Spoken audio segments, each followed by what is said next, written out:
This is a thread so thin that it's invisible to the naked eye.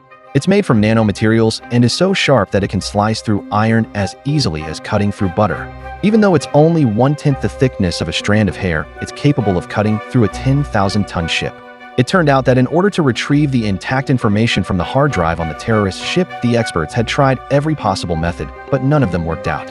For instance, ball lightning and nerve gas could only work effectively within a small area.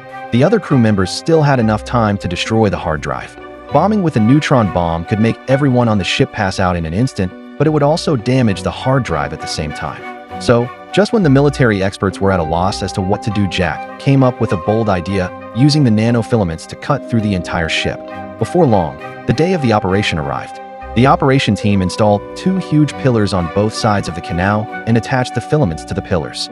Soon, the ship sailed into the danger zone. At this moment, the mercenaries on the ship also noticed something really strange. All the life rings hanging on the ship suddenly broke into 2 pieces.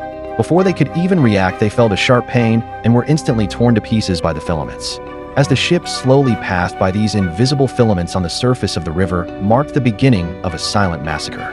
At this time, the captain finally sensed that something was wrong. But when he looked out onto the deck, he was horrified to find that all the crew members on the deck were already dead. The captain was so shocked by the sight that he stood there frozen, not realizing that danger was creeping up on him.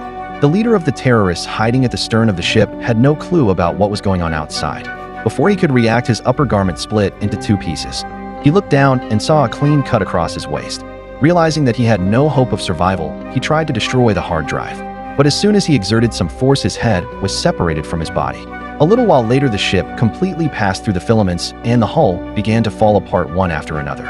At this moment, it was moving forward solely by inertia. The moment the hull crashed into the shore, this huge vessel collapsed.